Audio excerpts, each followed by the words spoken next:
The Book of Mormon narrative. It speaks of a group of people known as the Jaredites.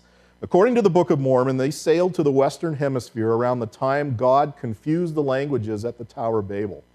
Eventually, they annihilated each other prior to the prophet Lehi's arrival. Now again, boy, these names, who are these people? Let me explain. Lehi was a prophet who lived in Jerusalem around the time of the captivity of Jerusalem. Prior to the fall of Jerusalem, Lehi was warned by God to take his family and flee to the promised land. That's what he's told. So Lehi takes his family and they sail to the Western Hemisphere around 600 years before Christ. They eventually broke into two primary groups. Lehi had several sons, but there's two primary sons in this narrative, and one of them is called Nephi, and the other is called Laman. Nephi is the good son. He's like the hero of the story. Laman is the bad son. Laman's he's a problem child, okay? And because of his wickedness, God wants to make sure that Laman's influence does not, get around the rest of these family members. So he actually, to use, for lack of a better word, he curses them with a dark skin. And this is how you can distinguish between Laman and his followers and Nephi and his followers. These were known as Laman, Lamanites, Nephi, Nephites. These are the primary groups that you're going to read about in the Book of Mormon narrative. Now these two groups, if you read the story, are constantly warring against each other. The Book of Mormon is a story of a lot of wars and battles, and it's a pretty violent story, much like the Bible in the Old Testament is pretty violent at times. But those are the two main groups that you're going to hear about. And Nephi and Laman eventually die off, but then their ancestors keep going on. But what they're doing during all this time is they are keeping a record of what has actually happened among these people. And that's really what you have in the Book of Mormon. This raises some problems because one of the underlying themes of the Book of Mormon is this idea that the Nephites and the Lamanites were actually Hebrew. And this becomes very problematic, though it's very difficult for the Mormons to escape this conclusion. For instance, the title page in the Book of Mormon, it actually says, "Written to the Lamanites who are a remnant of the house of Israel." The house of Israel, of course, would be a reference to the people who lived in Israel who were of Hebrew descent. The house of Israel. This is what it says on the title page. The introduction page in the Book of Mormon says that talks about all the Nephites being destroyed, that all these people were destroyed except the Lamanites, and they are the principal ancestors of the American Indians. Let me explain what this means. In all these stories of the wars between the light-skinned Nephites and the dark-skinned Lamanites, finally this rivalry culminates at a huge battle at a hill called Cumorah. And at this hill called Cumorah, the dark-skinned Lamanites overcome the light-skinned Nephites and wipe them out. But before they wipe them out, one of their warrior leaders, a guy by the name of Mormon, tells his son Moroni to bury the record of their people in the ground. And that's what Moroni does. That's why it's Moroni who appears centuries later to Joseph Smith to tell Joseph Smith where he buried those plates back in that ancient time when the Nephites were being killed off. That's the connection. Even though Joseph Smith in 1838 said that the angel that appeared to him was not Moroni, but another angel named Nephi. Well, this kind of got scurried away. It was in the 1851 Pearl of Great Price. It was also in the Times and Seasons, which was a periodical that the Mormons had at that time. But now the official name has become Moroni. They had to change this in order to make it kind of more, make it sink a little bit more. So anyway, so that's what we have here. All the Nephites are destroyed except the Lamanites. Now, these Lamanites are the principal ancestors of the American Indians. Well, folks, if you're going to believe this, then you have to believe that the people, the American Indians living among us here, are actually Jewish. I don't know of any anthropologist that would support that claim. But if the Book of Mormon is true, that's what we have to have here. They have to be of Hebrew descent. There's no escaping this. In Alma 10:3, it reads, "And Aminadi was a descendant of Nephi, who was the son of Lehi, who came out of the land of Jerusalem, who was a descendant of Manasseh, who was the son of Joseph, who was sold into Egypt by the hands of his brethren." Here is the Hebrew connection, made very clear in Alma 10, verse 3 in the Book of Mormon. But what are scholars and scientists saying about this? Because this has just come up in recent years. I first started getting interested in this subject back in 1997 when it wasn't even popular. But I had come across some things that just didn't seem right, and I started looking into this, and then a few years later it kind of all broke loose with the research of a man by the name of Thomas Murphy. Thomas Murphy is out of the state of Washington. He is a Mormon of record, and I word it that way purposely. He would admit that he's not a good practicing Mormon, but he is a Mormon of record. He's still a member of the LDS Church. They tried to excommunicate him and were going to excommunicate him after he came out with some of these findings, but I think reason prevailed, and the church probably realized what a public relations nightmare it would be to excommunicate a member for telling the truth. Odd, isn't it? But anyway, Murphy was saying there is no Hebrew connection here, and we've got a problem. And what's interesting is when Murphy came out with these things in the early years, it was interesting how the BYU professors just were on him like white on rice. I mean, they were just, you know, making fun of him and saying that his was bad science, he didn't know what he was talking about. Well, let me just tell you, folks, things have changed since then. And now you would be hard-pressed to find really any BYU anthropologist or any BYU professor who would probably want to argue with the fact that there is any kind of connection between the American Indian and the Hebrew people. For instance, Dr. Daniel Peterson. Peterson is a BYU professor. He's also very much involved with the Foundation for Ancient Research and Mormon Studies. Daniel Peterson said this in Prolegomena to the DNA Essays, Farms Review, Volume 15, number 2, 2003, page 32. To the best of my knowledge, no serious Latter-day Saint scholar or scientist contends that to date, research on Amerindian DNA provides significant affirmative support for the Book of Mormon. He's admitting there's no connection. There's no connection between the two. Dr. Trent Stevens, in an article called Now What, that was printed in Sunstone Magazine, March 2004, page 26.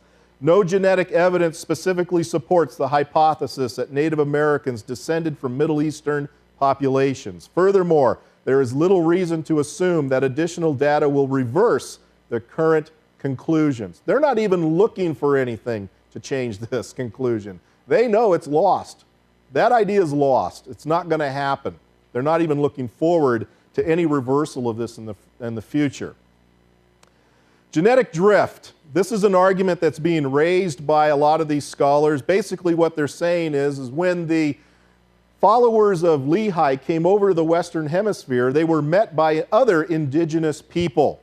And through intermarriage, these indigenous people somehow affected the genetics of these other people to where now, over the years, there's been so much intermarriage that the gene pool has been so diluted that we can never really trace what their background is or where they really came from. That's kind of putting it very, very simply. But nonetheless, Jeffrey Meldrum and Trent Stevens said, there has been little, if any, evidence seriously considered by the mainstream scientific community that would indicate a Middle East origin or any other source of origin for the majority of contemporary Native Americans. We propose, this is how they're trying to get out of it, we propose that the Book of Mormon is the account of a small group of people who lived on the American continent interacting to some degree with the indigenous population, but relatively isolated from the general historical events occurring elsewhere in the Americas. Journal of Book of Mormon Studies, Volume 12, Number 1, 2003, pages 38 and page 44. Well, okay, that sounds like a good escape hatch, but does it work?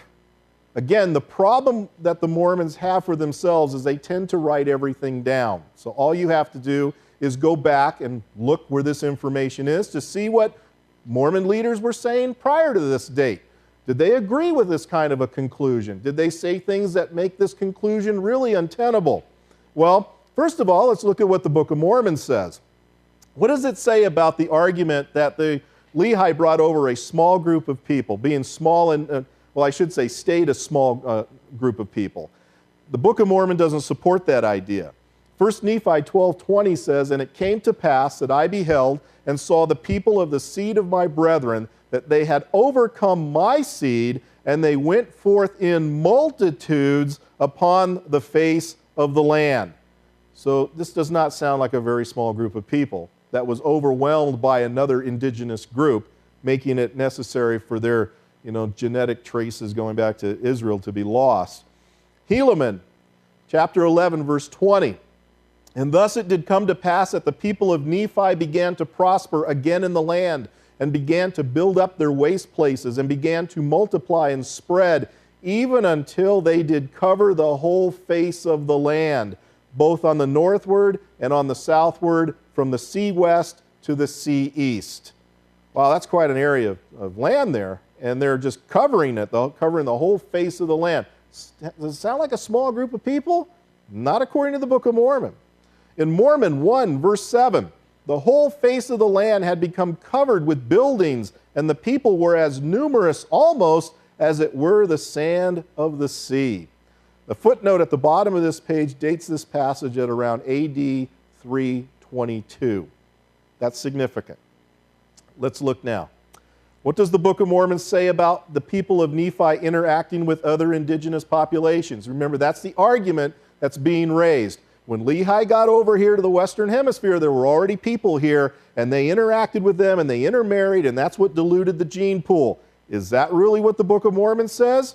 No. According to 2 Nephi, chapter 1, verses 8 and 9, "And behold, it is wisdom that this land should be kept as yet from the knowledge of other nations. For behold, many nations would overrun the land, that there would be no place for an inheritance, and they shall be kept from all other nations, that they may possess this land unto themselves." There weren't any indigenous people according to the Book of Mormon. They were not here to interact or to intermarry and to dilute their gene pool. It shows that this book cannot be believed. So now they've got to, this is what they're doing. The scholars now have to ignore what the text actually says, and as you're going to see, they have to ignore what their own leaders have said on this subject. So what have LDS leaders said about this? Spencer Kimball, who became the 12th president of the Mormon Church, in the book, The Teachings of Spencer W. Kimball, page 601. "About 25 centuries ago, a hardy group left the comforts of a great city," speaking of Jerusalem, "crossed a desert, braved an ocean, and came to the shores of this, their promised land. There were two large families, those of Lehi and Ishmael, who in not many centuries numbered hundreds of millions of people on these two American continents." Now he's talking about North and South America here. Hundreds of millions of people. Does that sound like a small group? That's not what Kimball's saying. George Buchanan, who was a member of the first presidency under Brigham Young, said this in Gospel Truth, page 528. "America kept hidden by the Lord until the time that Columbus, inspired of God, went from court to court, pleading with the governments of nations to give him the means to penetrate the ocean and find what he supposed was the Indies. During all that time, the knowledge of this land was kept from all the nations of the earth," using the phraseology we read in the Book of Mormon. In other words, there weren't anybody else over here other than these Lamanite people until Columbus came over and the Europeans started coming in. That's what George Buchanan's telling us. And that is not what Mormon scholars are trying to tell us today. The Foundation for Ancient Research and Mormon Studies, now known as the Neil Maxwell something or other, okay, back in 1991 was offering a tour to Book of Mormon lands. All right, this so intrigued me, I almost wish I could have gone. But what's interesting is the Mormons are very much involved in going to the Book of Mormon lands, as we Bible-believing Christians would like to go to what we call the Holy Land over in Israel. And in fact, on State Street, I know of at least 2 travel agencies on State Street that have a big sign saying, you know, to book your passage to go see the Book of Mormon lands. And so, anyway, I chuckle every time I drive by. It's almost like false advertising. There aren't any Book of Mormon lands. That's the problem, you know. But they believe they're down there. Where are they? Well, they're not going to the Book of Mormon lands in North America. They believe that they are down in Central America somewhere. So Farms in 1991 was going to have one of these tours. And this is the way they advertise it. And the way I know this is because I subscribe to Farms newsletter. And so I was invited to go on this tour myself. And I got this little flyer that was telling me where they were going to go visit on this tour. And here's where they were going to go. First of all, they were going to go visit Lake Atitlan, a good candidate for the waters of Mormon, which are mentioned in the Book of Mormon. They were going to go see Oaxaca and the ruins of Monte Alban, a probable site for the Jaredite land of Moron. That's not a typo. That's what it really is in the Book of Mormon. The Grijalva River, possibly the river Sidon, mentioned in the Book of Mormon. They were going to see Tuxtla Gutierrez, thought to be the land of Zarahemla. And they were also going to see the Tuxtla Mountains, thought to be the Hill Cumorah region. Now, do you notice anything in this description? How do you know you're really going to be seeing these places that are really Book of Mormon lands when they're advertising them in this way? A good candidate for the waters of Mormon? A probable site for the Jaredite land of Moron? Possibly the river Sidon, mentioned in the Book of Mormon?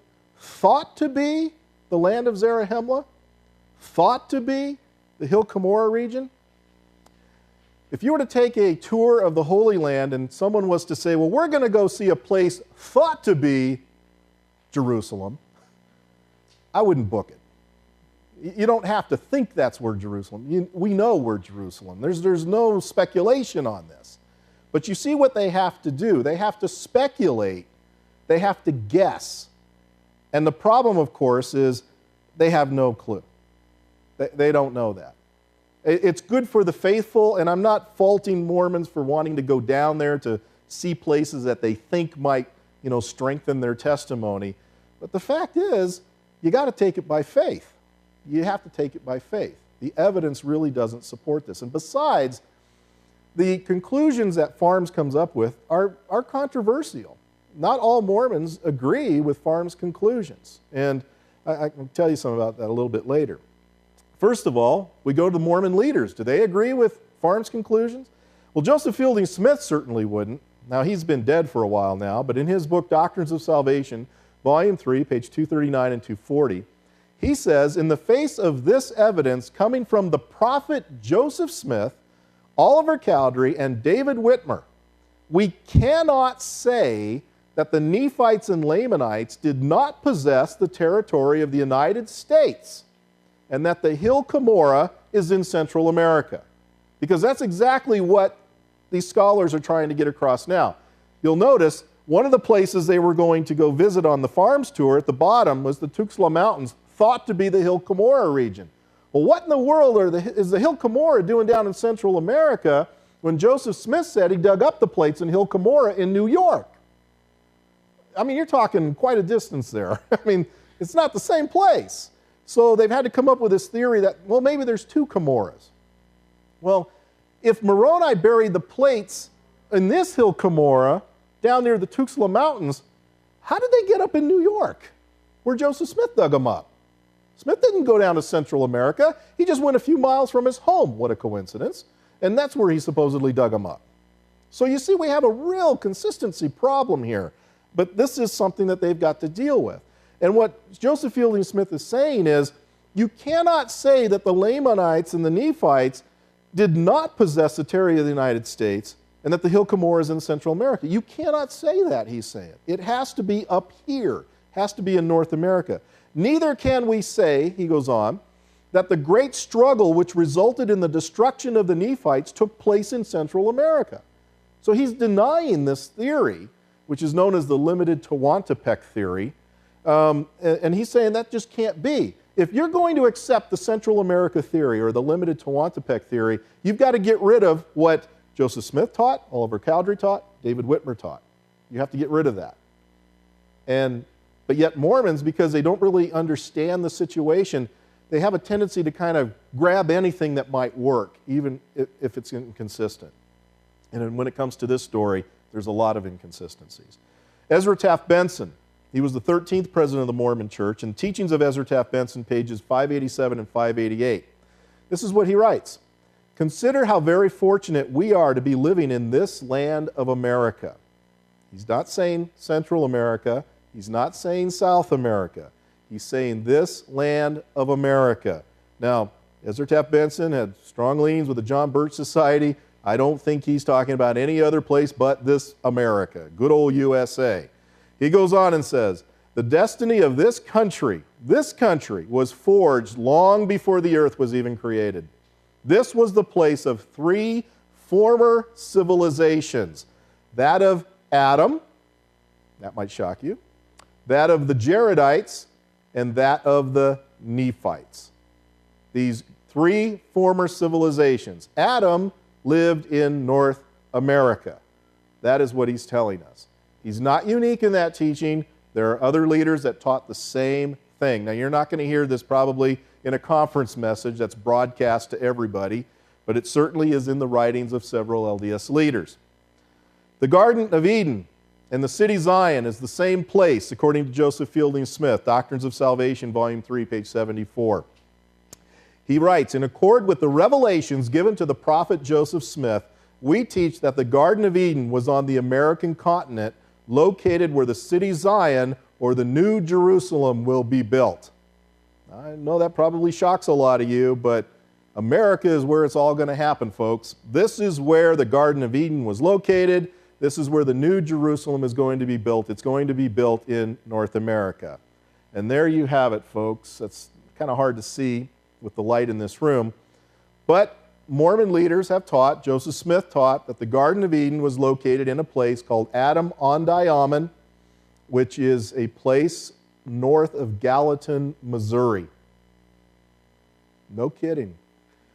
That's where Adam lived, is in Adam-on-Diamond, north of Gallatin, Missouri. There's even a plaque in Gallatin that talks about Adam-on-Diamond and how the Mormons believe that this is where Adam lived and this is where Jesus is going to come back again for his second coming. What's interesting about this story is I was standing next to this sign, and the sign, it's kind of hard to read that, but it says, by following the roads as marked. This is a sign that was put there by the Mormon Church. The Mormon Church owns this property now. You know, anything that has any historical value to their church, they buy up the land or the buildings. Well, they bought this big section of land, and they have these signs all over it. You can drive around this place, and you can read these various signs telling you about this area. One of the signs says, by following the roads as marked, visitors may see the area of Spring Hill, or Adam-on-Diamond. Also, there is an overlook of the western portion of the valley of Adam-on-Diamond from a prominence called Tower Hill. Tower Hill is a name given by Joseph Smith because of the remains of an old Nephite altar. Gives a reference. You can read about it in the History of the Church, Volume 3, page 35. The exact location of the structure is not known today, and there is no visual evidence remaining.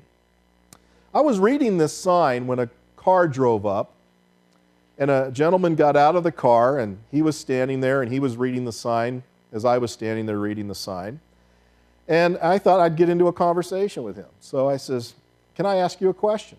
He says, sure. And I says, well, I'll be honest with you, I'm not LDS. I says, I'm not LDS. I says, but I find this religion fascinating. I says, I assume, are you a Mormon? He says, yes, I am. I said, well, let me ask you about this sign. I says, I'm reading this sign, and it says how Joseph Smith talks about a remains of an old Nephite altar. And it's a place called Tower Hill, and this is Adam-on-Diamond. This is, and I understand from the other things I've read, this is where Adam lived. And however, when I read the writings of farms, they seem to disagree with everything these church signs say. And his answer was very interesting. He looked at me, he rolled his eyes, shook his head, and he goes, farms is farms.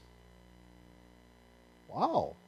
Gee, I thought that was kind of like your semi-official answer to everything. It just shows that farms isn't taken seriously by even some members of the Mormon church.